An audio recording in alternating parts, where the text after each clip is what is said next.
see how we can build resiliency within our students and children. When we use the word resilience, it automatically has this connotation that there's some sort of a pain and suffering happening, and then that we contain it, uphold it, handle it, and move forward, being empowered. We use courage and empowerment in holding and moving. Do you have any other connotation around resilience? No, that's basically it, yes. Okay, so when we look at this matter, it's as if there is something happening that the child does not feel powerful, feels powerless. Maybe parents are fighting. Maybe the teacher wants something that they don't want and they feel powerless. Maybe there are people around who are angry. Maybe it's COVID. Maybe, they have trauma, anything could be there, which at that moment the child feels powerless. When you feel powerless, most of the time there's also trauma happening. Not necessarily that it could be big trauma, such as accidents, deaths, natural disasters, abuse, like physical abuse or sexual abuse, but there are also a lot of small t traumas which are happening consistently when we think we're powerless. So we kind of go into this freeze mode, or hold in the freeze mode in that instant. So resilience shows up when we kind of allow ourselves to come out of the freeze mode. So out of the freeze mode, it's important for us to go through what we talked about, which is going into your body and checking out where is it that I'm feeling powerless. And then first moving the body, because when imagine you're frozen, and one of the best ways is the power to move the body. So you have the child start moving their body in a way that they become powerful and they can see, oh, I can move different parts of my body. Then they look at where is it in their body, which is the emotions, and they name the emotion. And then they start releasing the emotions, again, either with their hand or with their mouth or with their legs. And breathing techniques that you give them, they hold, take the deep breath, hold, go to the place in their body, hold the emotion around it, and then breathe it out. And then together we can keep doing that. And then you can kind of extend the exhales. So if it will be 4 inhale, 4 hold, 4 exhale, then you do 4 hold, 4 inhale, 4 hold, 6 exhale, 4, 4, 8, 4, 4, 10. And your body starts looking at, oh, I'm okay, I'm safe, I can come out of that freeze space. And then from there on, you talk about what happened. What did they make it mean for themselves? What is it that they want to do? How can they feel powerful about this? And then they go into an action mode, which the power comes up on, and they move forward with it.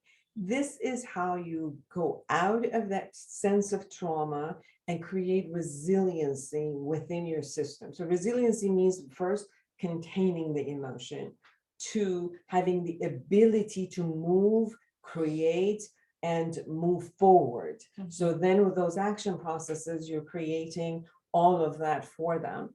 And then the sense of communicating assertively, communicating directly, which again gives them a sense of power. So resiliency is creating a sense of power in the midst of having a sense of powerlessness.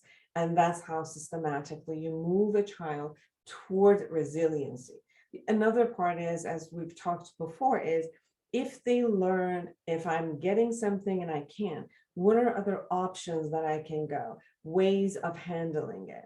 This helps a child when they're stuck in a moment, how to handle their emotion with deep breathing, come back to think, what are my options that I need to get out of a place, protect myself, gain things that I want, create an action plan to get the goal that I want.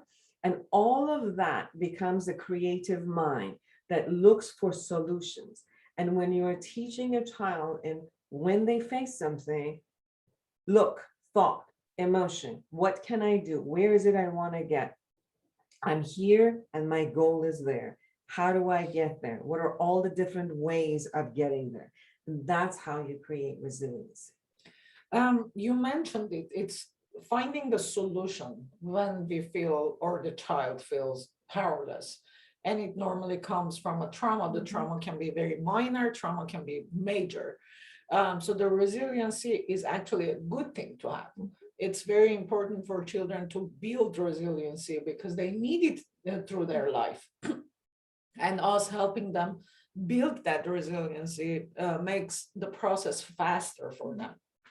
They learn how to problem solve, how to take care of themselves, and how to deal with the with whatever is happening in the world or to them during that time. So I would say when they are feeling the trauma and they figure out the solution based on the techniques and tools that we provide them, they become resilient to a certain thing. They can use that resilience in other situations. They don't have to only learn how to be resilient if a certain type of thing happens to them. They can manage to have that in other situations. They can also regulate their own emotions, which is very, very important while building resiliency.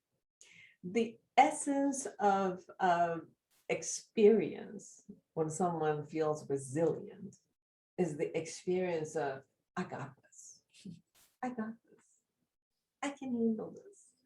And you get that is by containing your emotion, knowing what to do with your body, knowing where you want to get, coming up with solutions and getting out of what is and toward that. And then you get it as like, I got this.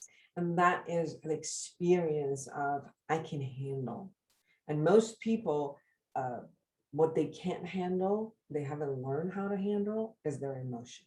Because when they get engrossed in their emotion, their thought process, their rational thought process and envisioning and trying to come up with solution kind of gets dampened. So that's why immediately first we go into containing and lowering the emotion, shifting the emotions to the positive emotions of eagerness, curiosity, learning and moving forward, and the courage. So you bring those emotions out in order to go open your eyes, look for stuff, and come back and to create an action plan to go. That's how you create a child who is empowered in knowing that if I don't know the knowledge, I'll learn the knowledge because I have the capacity and the capability of learning. I might not know everything, we'll never know everything, but I know that I can open my eyes and start figuring out based on what's going on.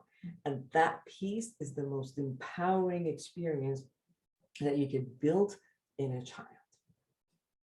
Thank you.